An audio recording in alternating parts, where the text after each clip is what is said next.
नमस्कार, मेरा नाम ज्ञानेश्वर है और आप देख रहे हैं लाइव सिटीज। मेरे साथ ललन सिंह जी हैं, जेडीयू के नेशनल प्रेसिडेंट, और इन दिनों चर्चा में हैं। पिछले हफ्ते जब संसद में, पार्लियामेंट में अविश्वास प्रस्ताव पर चर्चा हो रही थी तो ललन सिंह जी बहुत गरजे, और इस तरीके से गरजे, अमित शाह के सामने गरजे कि लगा कि क्या बोल रहे हैं, क्या इन्हें डर नहीं लगता है। ईडी, सीबीआई, आईटी, इन्होंने कहा 3 तोते हैं। हम ललन सिंह जी से साक्षात्कार शुरू करते हैं इसी सवाल पर। ललन सिंह जी, आपको डर नहीं लगता है क्या? पूरा देश डरता है, विपक्षी पार्टियों के नेता डरते हैं कि हमने कुछ कहा नहीं कि ईडी, सीबीआई और आईटी पहुंच गई। देखिए, हमको काहे का डर लगेगा जी? हम जिस दिन से राजनीति में प्रवेश किए हैं जी, उस दिन से आज तक जी, शुद्ध जी, राजनीतिक कार्यकर्ता के रूप में जी, न मेरा कोई व्यापार है, न मेरा कोई धंधा है, जी, और न ही मैं आपको बता रहा हूं 5 रुपया का भी जी, मेरा कोई कंपनी में इन्वेस्टमेंट है। जी। न शेयर हमने आज तक खरीदा कभी। अच्छा, शेयर भी नहीं खरीदा? कभी नहीं, आज तक हम शेयर फेयर नहीं खरीदते हैं। तो हम खरीदते ही नहीं है। हमने पहला दिन कहा कि मेरे आमदनी का स्रोत 3 है। जी। मेरे पैतृक संपत्ति से जो खेती बाड़ी से आमदनी है वो है, कृषि आय, मेरा जो घर से किराया आता है वो है, जी, और मेरा सांसद के रूप में जो सैलरी मिलता है वो है। जी। इस 3 के अलावा जी। कोई आय का स्रोत अगर आपको मिलता हो जी, तो आप करिए, लेकिन है ही नहीं। नहीं, बहुत सारे लोग हैं जिनकी आय का तरीका ऐसा ही है, लेकिन राजकाज में जब वो विपक्षी पार्टियां, आप लोग आरोप भी करते हैं कि जो विपक्ष की राजनीति करता है अमित शाह चढ़ जाते हैं।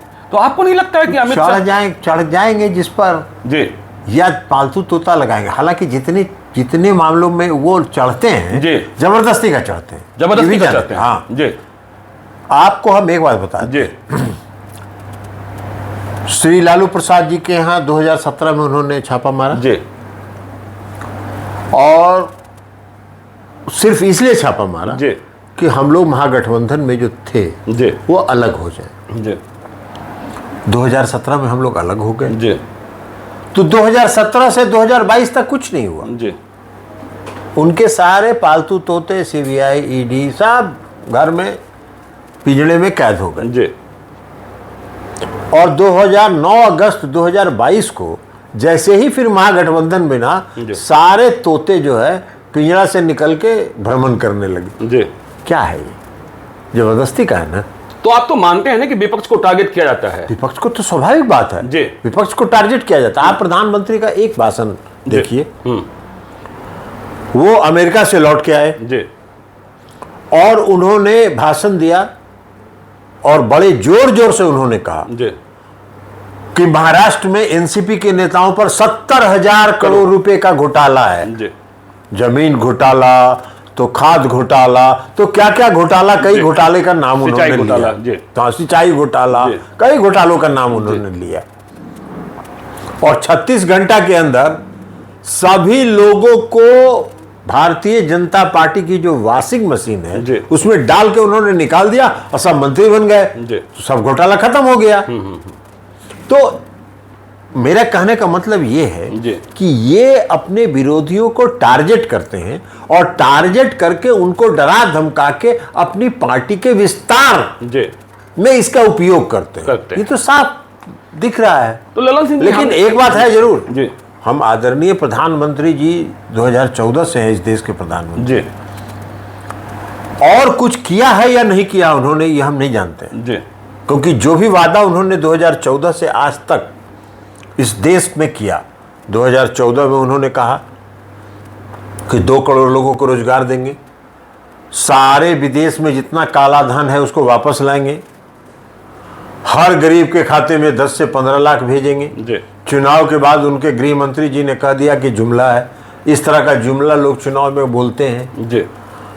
2019 में पुलवामा हुआ, पुलवामा की घटना के बाद जो उनके द्वारा नियुक्त तत्कालीन लेफ्टिनेंट गवर्नर श्री सत्यपाल मलिक जी ने जो खुलासा किया और कहा कि हमने सीआरपीएफ के जवानों को एयरलिफ्ट करने के लिए कहा था, जिसको नहीं माना गया और उसके कारण उन लोगों को गाड़ी से भेजा गया कन्वॉय में, और उसके कारण 40 लोग शहीद हो गए। हम नहीं जानते हैं कि सच है या झूठ है, गलत है, लेकिन भारत सरकार के को खंडन भी तो करना चाहिए उसका। बिल्कुल। अगर नहीं है और तत्कालीन लेफ्टिनेंट गवर्नर अगर गलत बोल रहे हैं तो भारत सरकार को खंडन करना चाहिए था, और नहीं तो इसको स्वीकार करना चाहिए था। उन्होंने तो यहां तक कह दिया कि भाई हमने प्रधानमंत्री जी को जब बताया तो प्रधानमंत्री जी ने कहा कि चुप रहिए जी। तो ये है, तो इसलिए मेरा कहना है कि ये हम जो कह रहे थे कि और कुछ काम तो उन्होंने किया कि नहीं किया वो अलग बात है, लेकिन एक वॉशिंग मशीन का आविष्कार उन्होंने जरूर किया है। जो वॉशिंग मशीन में कोई भी काला से काला आदमी जो ऊपर से नीचे तक भ्रष्टाचार में डूबा हो उसके अंदर जाएगा और 1 मिनट के अंदर वो सफेद होकर बाहर निकल जाएगा। अगर हम प्रधानमंत्री जी से आग्रह करेंगे कि इस आविष्कार को अगर पूरे दुनिया में अगर इसका मार्केटिंग कीजिए तो बहुत बिकेगा। मार्केटिंग कीजिए तो बहुत बिकेगा, लेकिन हमने ये देखा ललन सिंह जी कि जब आप महागठबंधन की सरकार बना लिए बिहार में और आप निशाने पर आ गए, आप भले कह रहे हैं कि आप अमित शाह से नहीं डरते हैं, ईडी सीबीआई आईटी से नहीं डरते हैं, लेकिन आपको भी घेरने की कोशिश की गई। कई आपके बिहार में कई छापेमारियां हुई और कहा यह जाने लगा कि ये ललन सिंह जी के करीबी हैं, इसलिए उनके यहाँ छापेमारी हो रही है। भाई इतना दिन से बिहार में रह रहे हैं जी, बिहार में राजनीति करते हैं जी, बिहार में लोग रहते हैं जी, तो संपर्क तो होगा ही ना। बिल्कुल, तो संपर्क होगा। अब उनको लगता होगा कि संपर्क का मतलब व्यापार से है जी, तो वो गलतफहमी में है जी। मेरा व्यक्तिगत संपर्क लाखों लोगों से जी, लेकिन वो व्यक्तिगत संपर्क तक ही सीमित है जी, न कि उससे कोई व्यापार का लेना देना है न कुछ है, लेकिन फिर भी वो कुछ भी कर सकते हैं, इसका कोई ठिकाना नहीं है। हालांकि कुछ नहीं मिलेगा तब भी वो कर सकते हैं, तो हम उस सब के लिए मानसिक रूप से तैयार हैं। कुछ नहीं मिलेगा तब भी कर सकते हैं, लेकिन जब ये छापेमारियां हुई, 2 लोगों की विशेष रूप से चर्चा होती है, हम नाम नहीं लेना चाहेंगे, लेकिन आपको इनपुट्स तो मिले होंगे कि जब इनके रेट्स हो रहे थे तो क्या आपको भी निशाना बनाने के लिए आपसे भी कड़ी जोड़ने की कोशिश कर रहे थे लोग वहां? स्वाभाविक बात है, करेंगे ही जी।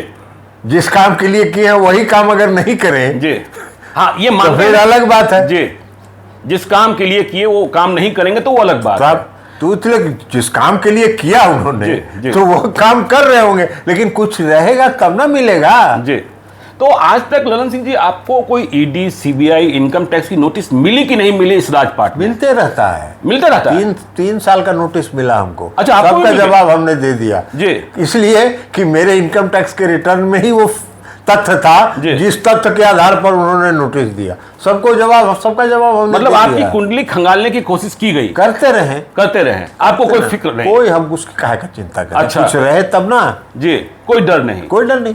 अच्छा, लाल किले की प्राचीर से स्वतंत्रता दिवस के मौके पर प्रधानमंत्री ने कहा कि हमें 3 चीजों से लड़ना है, भ्रष्टाचार, परिवारवाद और तुष्टीकरण। तो जब भ्रष्टाचार की चर्चा होती है तो कहा यह जाता है, अमित शाह भी कह रहे थे, आपको ही संबोधित कर रहे थे, कि जिनके खिलाफ आप लड़े, जिनके खिलाफ भ्रष्टाचार का आरोप था, उनके ही साथ आपने सरकार बना लिया और बिहार की जनता के साथ विश्वासघात कर दिया। मैंने आपको बताया लालू जी से, उनका इशारा लालू जी की तरफ जी, तो माननीय लालू प्रसाद यादव जी के बारे में मैंने आपको बता दिया कि 2017 से 2022 तक कुछ नहीं था, और जैसे ही 2022 में महागठबंधन बना फिर कार्रवाई शुरू हो गई। तो ये आप दिखाना चाहते हैं, लेकिन हम उनसे ये सवाल पूछना चाहते हैं कि महबूबा मुफ्ती पीडीपी जो जम्मू एंड कश्मीर थे, उनके साथ जो आपने सरकार बनाया तो वो आपके क्या स्वाभाविक एलआई थे? तो स्वाभाविक एलआई नहीं थे। तो इस तरह का काम तो वो खुद करते रहते हैं। आप भ्रष्टाचार की बात वो करते हैं। महाराष्ट्र का उदाहरण मैंने आपको दिया। बिल्कुल। कर्नाटक में अभी जब चुनाव हो रहा था, चालीसा सरकार, तो चालीसा सरकार का घर घर में चर्चा थी, हर बच्चे के जवान पर चर्चा थी जी। तो वो क्या पूजा पाठ कर रहे थे जी? वो तो जय बजरंग बली कर रहे थे। जय बजरंग बली कर, तो जय बजरंग बली कर रहे थे जी। तो बजरंग बली भी देखे कि भैया तुम्हारा पाप का तो घड़ा भर चुका है जी, अब ये पाप के घड़ा भरने में तुम हमारा नाम काहे घसीट रहे हो यार जी। तो उन्होंने भी कहा कि भर चलो, जी। बजरंगबली भी काम नहीं आया वहां जी। तो बजरंगबली भी वहां काम नहीं आया, जी। इसलिए कि आपका पाप का घड़ा भर चुका है कर्नाटक में। आपकी जहां सरकार रही है उसके भ्रष्टाचार के बारे में आप समझिए ना। आप मणिपुर में जी। आप देखिए, मणिपुर जाके जी। देखिए, मणिपुर में जो राज्य की सरकार है जी। उसके भ्रष्टाचार की चर्चा वहां किसी जवान में किसी आदमी से पूछ लीजिए। पूरा ड्रग, एक वहां पुलिस अफसर थी जी। श्रीमती बृंदा, जी। वो बहुत ही कर्मठ जी। पुलिस अफसर थी, उनको गैलेंट्री अवार्ड मिला। जी। उन्होंने ड्रग के पूरे उसका जो रैकेट को और उसके माल को पकड़ लिया। अब उन पर दबाव बना कि भाई आप इसको छोड़ दीजिए, उन्होंने कहा हम नहीं छोड़ेंगे, हम किसी कीमत पर नहीं छोड़ेंगे। तो उनको तंग किया जाने लगा, छोड़ा नहीं उन्होंने, उनको तंग किया जाने लगा। उन्होंने गैलेंट्री अवार्ड भी, जो अवार्ड मिला था उसको भी वापस कर दिया और सेवा से भी उन्होंने सेवानिवृत्ति ले ली। अब स्वतंत्र नागरिक है। तो वहाँ जो ड्रग की बात करते हैं गृह मंत्री जी, और वो ड्रग का सबसे बड़ा केंद्र जो है वो मणिपुर के माध्यम से है, बॉर्डर के माध्यम से बर्मा से आता है, और वहां का मुख्यमंत्री के बारे में आम चर्चा है। लोकसभा में अविश्वास प्रस्ताव पेश करते हुए गौरव गोगोई ने भी इस बात को कहा, लेकिन उसका कोई जवाब नहीं, कोई जवाब देंगे भी नहीं। कोई जवाब रहेगा तब न देंगे। नहीं, ये कहा आप भ्रष्टाचार की बात तो खत्म हो गया इनका। कहूँ कि भ्रष्टाचार में तो मैंने बता दिया कि वॉशिंग मशीन है इनके पास जिसका आविष्कार इन्होंने किया है। नहीं, वो कहते हैं कि जैसे ही आपने महागठबंधन की सरकार बनाई, आपने बिहार को फिर से जंगल राज की सौगात दी। कहाँ जंगल राज है, वहां तो मंगल राज है। मंगल राज है तो और क्या जी। अपराध जहां राज कर रहे हैं वहां ना जाके देखे। मणिपुर में किसका डबल इंजन की सरकार है जी। 3 मई से आज तक हिंसा हो रही है, क्यों नहीं नियंत्रित कर पा रहे हैं? डबल इंजन की सरकार है जी। बिहार में क्या है?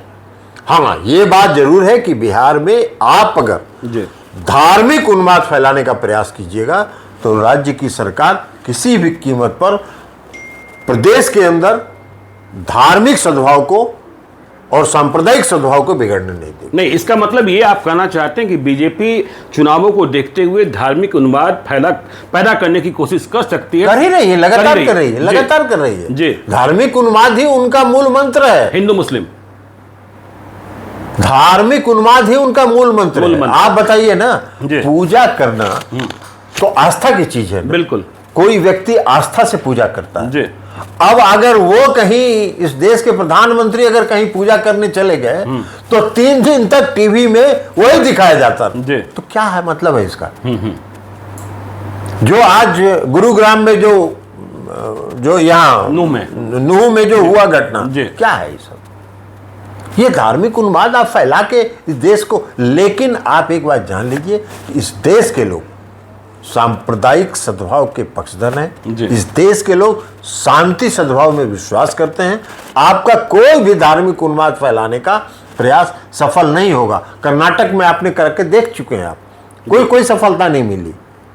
अच्छा भाई, आज देश में आज तक हम भी इतने दिन से राजनीति कर रहे हैं, हमने देखा है कोई प्रधानमंत्री चुनावी मंच पर भाषण दे रहा हो, कह रहा हो जय बजरंगबली का नारा लगाइए और कमल छाप पर बटन दबाइए? ऐसा कहीं प्रधानमंत्री बोलता है? प्रधानमंत्री के स्टैंडर्ड से नीचे की इस तरह की बात होती है। लेकिन हो रहा है सिर्फ इसलिए कि धार्मिक उन्माद फैले। लेकिन धार्मिक उन्माद कहाँ, लोगों ने रिजेक्ट कर दिया। अच्छा, आप कह रहे हैं 3 तोते ईडी, सीबीआई, आईटी, इन्हें आज़ाद किया जा चुका है बिहार के लिए कि आपको जो करना है कीजिए, और निशाने पर तेजस्वी यादव है। सीबीआई ने चार्जशीट दायर कर दी जब सरकार बना, उसके बाद ईडी भी एक्टिव है। क्या आपको लगता है कि ईडी तेजस्वी यादव को गिरफ्तार करने की दिशा में आगे बढ़ सकती है? और वो कुछ भी कर सकते हैं, लेकिन उन सब मामलों में कुछ है नहीं जी, कुछ नहीं है, कुछ नहीं है। ऐसे ही कोई केस खड़ा कर दीजिएगा। आपने देखा नहीं महाराष्ट्र में संजय राउत जी के बारे में ईडी ने पकड़ के बंद कर दिया और वहां के कोर्ट ने लंबा स्ट्रिक्चर ईडी पर किया और कहा कि ये सिविल मामले को आप मनी लॉन्ड्रिंग में कैसे कन्वर्ट कर सकते हैं, और यहां कर दिया उनको। तो इस तरह का काम आप करिएगा तो आखिर न्यायालय यहां है तो गत्वा न्यायपालिका से न्याय मिलेगा। करने के लिए सत्ता आपके पास है, 3 तोते आपके पास हैं, उन तोतों का इस्तेमाल करके कुछ भी कर सकते हैं। तेजस्वी यादव कहीं फंसने वाले नहीं है, जो आपका अनुभव कुछ है ही नहीं जी। तो देखिए, एक और बात उन्होंने कही लाल किले की प्राचीर से, परिवारवाद, कि लोकतंत्र अब परिवार के लिए, परिवार के द्वारा, परिवार को ही समर्पित। तो इशारा तो आरजेडी की तरफ होता है। ठीक है, लोग लोजपा की चर्चा नहीं करते हैं। तो आपको क्या लगता है कि जदयू, नीतीश कुमार जी ने तो कभी परिवारवाद को बढ़ावा नहीं दिया, आपने भी नहीं दिया, तो जिधर इशारा है परिवारवाद की ओर, कहाँ ये नरेंद्र मोदी इशारा करना चाहते हैं और देश की क्या सूरत है? देखिए, आदरणीय प्रधानमंत्री जी परिवारवाद की जब चर्चा करते हैं जी, तो कोई भी बात बोलने के पहले अपने गिरेबान में झांक के देखना चाहिए। और जब अपने गिरेबान में झांकेंगे और देखेंगे तो उनको दिखाई पड़ेगा कि भारतीय जनता पार्टी में परिवारवाद का वर्चस्व है। तो परिवारवाद भी आपके यहाँ है, भ्रष्टाचार भी आपके यहाँ है, धार्मिक उन्माद फैलाने का प्रयास आप करते हैं, लेकिन भाषण आप प्रवचन दे रहे हैं। लेकिन अब जनता, देखिए, इस देश की जनता ने 2014 से 2023 9 साल में देख लिया है, आप हर समय कुछ न कुछ नया जुमला करते हैं और नया जुमला पर जनता की भावना भड़का के वोट लेने का प्रयास करते हैं। अब जनता जान गई है कि आप भावना भड़का के वोट लेते हैं, काम कुछ नहीं करते हैं। काम नहीं करते हैं। एक बात को लेकर अमित शाह और ललन सिंह जी में टकराहट दिखाई पड़ती है। अमित शाह भी कह रहे हैं बिहार में 40 की 40 सीटें जीतेंगे, और ललन सिंह जी भी कह रहे हैं कि 40 की 40 सीटें जीतेंगे। क्या होगा 2024 में? इंडिया बनेगा, विपक्ष एक रहेगा, और बिहार में जो दावा आप कर रहे हैं 40 की 40 सीटें जीतेंगे, क्या ये संभव है? आप देखिए, 2015 का विधानसभा का चुनाव याद करिए। 2015 के विधानसभा के चुनाव में 3 पार्टियों का गठबंधन था, महागठबंधन।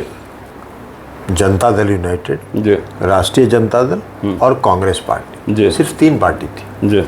और 2014 में प्रधानमंत्री नरेंद्र मोदी जी की लोकप्रियता चरम पर थी 2014 में।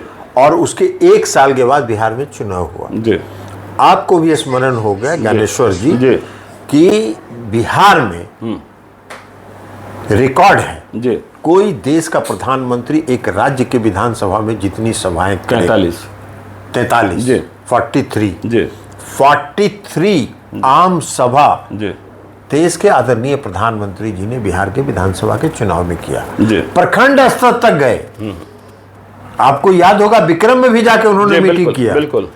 तो प्रखंड स्तर तक भी प्रधानमंत्री जी ने मीटिंग किया। और जब चुनाव का परिणाम आया तो मात्र 52 सीट मिला। तो ये तो आपको 2015 का, उसमें 3 पार्टियों का गठबंधन थी, आज तो 6 पार्टी है, उसमें वामपंथी दल भी है। तो अब कहाँ से आपकी कोई गुंजाइश है? नहीं, वो कहते हैं कि 2014 में जब आप अकेले लड़ रहे थे तो सिर्फ 2 सीटों पर सिमट गए थे। त्रिकोणात्मक था ना। त्रिकोणात्मक। इस बार भी आप यही चाहते थे, यही चाहते थे कि त्रिकोणात्मक हो जाए, लेकिन त्रिकोणात्मक तो हुआ नहीं। तब तो सीधी लड़ाई है। सीधी लड़ाई है, लेकिन सीधी लड़ाई मुंगेर से ललन सिंह जी सांसद भी हैं, और फिर 2024 मुंगेर ही लड़ेंगे। तो चुनाव की प्रक्रिया शुरू हो, चुनाव की रणभेरी बजे, इसके पहले ही अमित शाह लखीसराय पहुंच जाते हैं, क्योंकि निशाने पर ललन सिंह जी हैं। कितनी बड़ी चुनौती मुंगेर में। अमित शाह जी गए तो कुछ जाके जो भारत सरकार ने कुछ काम किया था उसकी चर्चा करनी चाहिए थी उनको। लेकिन उन्होंने चर्चा किया राज्य सरकार के किए हुए काम का। उन्होंने कहा मुंगेर में मेडिकल कॉलेज खुल गया कि नहीं, मुंगेर में इंजीनियरिंग कॉलेज खुल गया कि नहीं, हर घर नल के जल पहुंचा कि नहीं, पहुंचा दिया कि नहीं मोदी जी ने। ये तीनों राज्य सरकार की योजना है, उसमें केंद्र का 1 रुपया का भी योगदान नहीं है। मुंगेर का मेडिकल कॉलेज राज्य योजना से खुल रहा है, मुंगेर का इंजीनियरिंग कॉलेज बन के तैयार हो गया, राज्य योजना से बना है। बिहार में हर घर नल का जल योजना राज्य सरकार का है। केंद्र सरकार ने बाद में 2019-20 में कुछ पैसे का ऑफर किया, लेकिन माननीय मुख्यमंत्री श्री नीतीश कुमार जी ने उसको अस्वीकार कर दिया। कहा कि ये इनकी फितरत है, ये कुछ पैसा देंगे और उसके बाद कहेंगे कि मेरा योजना है। तो हम तो इसको पूरा कर चुके हैं। अब आप तो घर घर नल का जल तो केंद्र सरकार ने 2019 में ना शुरू किया, बिहार ने तो 2015 में शुरू किया। आज केंद्र की सरकार बिहार मॉडल को स्वीकार करती है और राष्ट्र की योजना बनाती है। हर घर बिजली पहुंचाने का काम किसका है? 2015 में नीतीश कुमार जी ने शुरू किया, आप 2017 में उसको अडॉप्ट कर लिए। हर घर नल का जल 2015 में नीतीश कुमार जी ने शुरू किया, 2019 में आपने उसको कर लिया, अब उसका वाही लुकते। लेकिन अमित शाह जी लखीसराय गए थे और हम उनकी प्रशंसा करते अगर वो कहते कि भाई देखिए मुंगेर में मेडिकल कॉलेज बन गया, इंजीनियरिंग कॉलेज बन गया, हर घर बिहार के घर घर नल का जल पहुंच रहा है, ये माननीय मुख्यमंत्री नीतीश कुमार जी की उपलब्धि है। मैं केंद्र में रहते हुए भी नीतीश कुमार जी का आभार व्यक्त करता हूं कि बिहार में उन्होंने इतना काम किया। अगर ये बोलते तो हम उनकी प्रशंसा करते, लेकिन वो तो मुख्यमंत्री नीतीश कुमार जी के काम को भी अपने खाता में डाल रहे थे। ऐसा जालसाजी और जाल फरेबी तो हम पहली बार देखे हैं। कोई भी चुनाव लड़े फर्क नहीं पड़ता है मुंगेर में, हम उसमें देखते ही नहीं, इसलिए कि हम वहाँ की जनता ने हमको अपना प्रतिनिधि चुना और हम वहाँ नेता के रूप में नहीं जाते, हम वहाँ जाते हैं वहाँ के जनता के सेवक के रूप में, एक राजनीतिक कार्यकर्ता के रूप में। हम गांव-गांव घूमते हैं, जो भी हमसे तक होता है विकास में हम योगदान करते हैं, लोगों की सेवा करते हैं। अब बाकी तो जनता के हाथ में है, जनता का भरोसा अगर हम पर है, विश्वास है तो जनता फिर से वोट करती है। एक अंतिम सवाल लेते हैं, समाजवादियों के बारे में कहा जाता है, आप लोग भी समाजवादी ही हैं, कि बहुत लंबी पारी नहीं चलती है, बहुत लंबा गठबंधन नहीं चलता है, और इसी बात को लेकर अंदेशा लगाने लगते हैं कि कहीं बिहार में फिर से सब कुछ न बिखर जाए। आपको क्या लगता है, सब कुछ महागठबंधन में बिल्कुल ठीक है, मंत्रिमंडल का विस्तार हो नहीं पाया? आप बिहार के हैं जी, एक कहावत आपने सुना होगा कि जब सिक्का में दही जमने के लिए ऊपर लटकाया जाता है और जब दही जम जाता है तो उसमें जो छाली ऊपर रहता है उसका महक बड़ा सौंधा आता है और बिल्ली उसके नीचे बैठी रहती है, उसको लगता है कि अब ये सिक्का गिरेगा और सब दही हम खा जाएंगे। तो वैसे ही इन लोगों का हालत है, ये लोग मुगालते में है। महागठबंधन मजबूत है और लंबे समय तक महागठबंधन चलेगा। बिहार में लंबे समय तक महागठबंधन चलेगा। ललन सिंह डरते नहीं है, चाहे ईडी हो, सीबीआई हो, आईटी हो। आपने बातें सुनी और हम बने रहेंगे आगे भी बिहार के राजनीतिक मुद्दों पर। तो आज के लिए इतना ही। चलते चलते यदि अब तक आपने हमारे यूट्यूब चैनल लाइव स्ट्रीम को सब्सक्राइब नहीं किया है तो जरूर कर लीजिएगा, और यदि इस वीडियो को आप फेसबुक पेज के माध्यम से देखें तो पेज को लाइक कीजिएगा, ट्विटर पर भी हमें फॉलो कीजिए। धन्यवाद।